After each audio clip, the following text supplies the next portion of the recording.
Otrs tests, pārbaudīsim ventilācijas sistēmu un pārbaudīsimies to, cik ātri apmainās gaisa skūtī.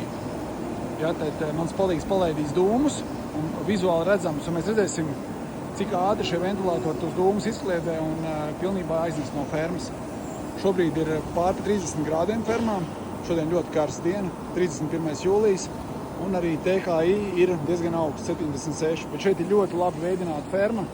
Daudz telpas, kā jūs redzat, daudz gaisa, tāpēc arī gaisa mitrums šeit nav liels un līdz ar to arī temperatūras mitruma koeficients nav augsts. Šeit, kur es tieši atrodos, nav liela vēja plūsma, tāpēc, ka šeit nav ventilātoru, bet tur otrā pusē es vēlāk ieiešu pārbaudīšu, es domāju, ka tur ir daudz lielāka vēja plūsma. Un tagad pastīsimies, kā tie dūmi uzvedīsies. Nu, palaižam dūmus un skatāmies, kas notiek, re?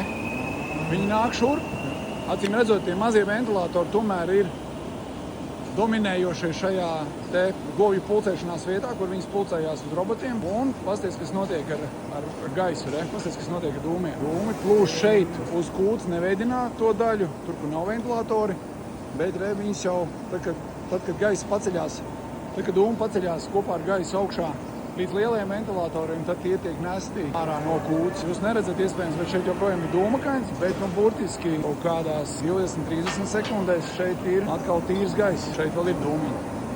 Nu, ir tāda sajūta, ka tur tajās kabatās, kas ir lejā, ka tur gaisa plūsma nesniedzās, un tāpēc tur dūmi tā kā uzkrājās tieši govju augstumā. Es pēc tam tur iešu iekšā pie tām govīm. Šeit ir dziļo pakaišu kūts, un tās govis varētu būt arī laikam 2,5 metri augstāk no zemes nekā šobrīd. Un tas nozīmē, ka ventilātoru augstums un leņķis katru reizi pret govīm atšķirās atkarībā no pakaišu biezuma zem viņām. Nu tā, te vēl tāda viegla dūmaka ir jūtama, bet ventilātors strādā. Nu, skatīsimies tālāk.